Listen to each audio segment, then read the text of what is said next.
ഇപ്പോൾ CPM സംസ്ഥാന സമ്മേളനം കൊല്ലത്ത് നടക്കുമ്പോൾ വലിയ ആവേശം പ്രവർത്തകരിലുണ്ട്, നേതാക്കളിലുണ്ട്. അപ്പോൾ കഴിഞ്ഞ സമ്മേളന ഓർമ്മകൾ എപ്രകാരമാണ്? ഞാൻ 2008 ആദ്യമായിട്ട് സംസ്ഥാന സമ്മേളനത്തിൽ പങ്കെടുക്കുന്നത്. അതിനു മുമ്പ് മഹിളാ അസോസിയേഷൻ്റെ സംസ്ഥാന പ്രസിഡൻ്റായിരുന്നെങ്കിലും ഞാൻ സർക്കാർ ഉദ്യോഗസ്ഥയായിരുന്നു.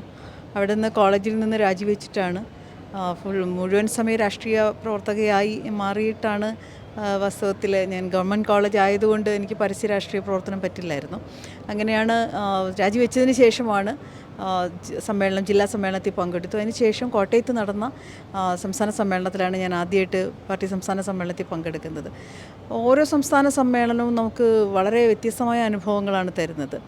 ഒന്ന്, സംസ്ഥാന സമ്മേളനങ്ങളിൽ അവതരിപ്പിക്കുന്ന രേഖകളായാലും അവിടെ പങ്കെടുക്കുന്ന ദേശീയ നേതാക്കളും സംസ്ഥാന നേതാക്കളും എല്ലാം ഉൾപ്പെടെയുള്ള ആളുകളുടെ അവരുടെ പ്രസംഗങ്ങളും അവരുടെ ചർച്ചകളും ഒക്കെ തന്നെ നമുക്ക് പാർട്ടിയെ സംബന്ധിച്ച് അത് ഏറ്റെടുക്കുന്ന സമരങ്ങളെ സംബന്ധിച്ചൊക്കെ വളരെ വലിയൊരു ആശയ വ്യക്തതയും പുതിയ ധാരണകളൊക്കെ നൽകുന്നതാണ്.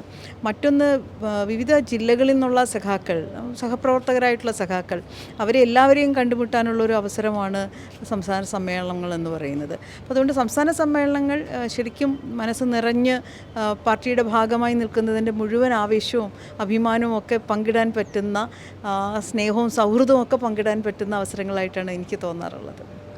അപ്പോൾ സർക്കാരിൻ്റെ വികസന പ്രവർത്തനങ്ങളൊക്കെ വലിയ രീതിയിൽ ജനങ്ങളിൽ ശ്രദ്ധയാകർഷിക്കാൻ സർക്കാരിന് കഴിഞ്ഞു.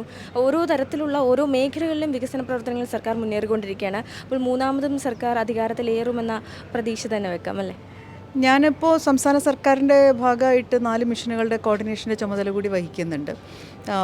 ആർദ്രമായാലും വിദ്യാകിരണമായാലും ലൈഫ് മിഷനായാലും ഹരിത കേരള മിഷനായാലും കേരളം ഇന്ന് നേരിടുന്ന വികസന വെല്ലുവിളികളെ അഭിസംബോധന ചെയ്യുന്ന ഏറ്റവും നിർണായകമായിട്ടുള്ള മിഷനുകളാണ്.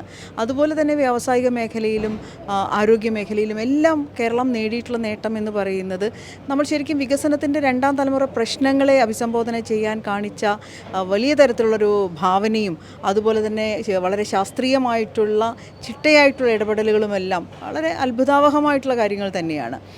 ഈ കേരളത്തിലെ ജനങ്ങൾ അവർക്ക് സർക്കാർ ചെയ്തിട്ടുള്ള നന്മകളെ കണ്ടുകൊണ്ട് തന്നെയാണ് ഒരു തുടർച്ച നൽകിയത്.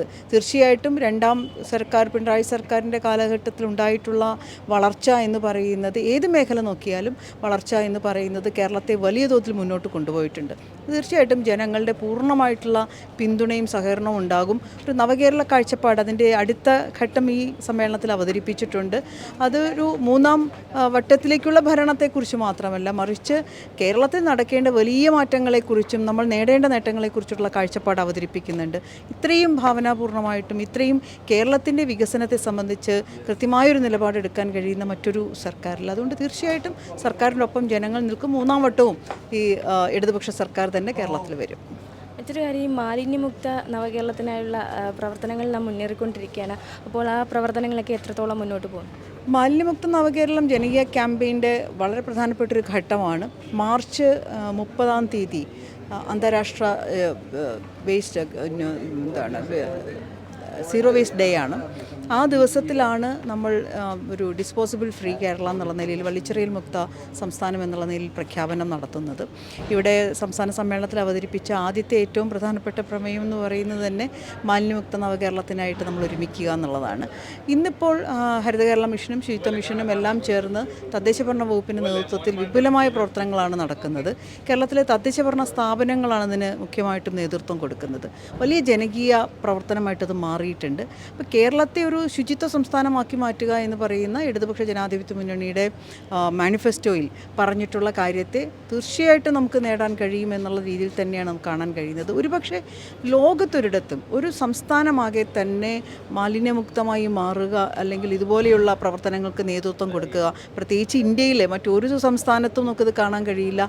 ഏതെങ്കിലും ഒറ്റപ്പെട്ട നഗരങ്ങൾ, വൃത്തിയുള്ള നഗരങ്ങളെ ചൂണ്ടിക്കാണിച്ചാണ് മാതൃകളെക്കുറിച്ച് നമ്മൾ പറയാറുള്ളത്. ഇതൊരു സംസ്ഥാനം തന്നെ, സംസ്ഥാനത്തെ എല്ലാ ഗ്രാമങ്ങളും നഗരങ്ങളും മാലിന്യമുക്തമാകുന്നു എന്ന് പറയുന്നത് ഒരു ചെറിയ കാര്യമല്ല. അത് മാലിന്യമുക്ത നവകേരളം അതിൻ്റെ ക്യാമ്പയിൻ്റെ മുഖ്യമായൊരു ലക്ഷ്യം നമുക്കിപ്പോൾ നേടാൻ കഴിയും.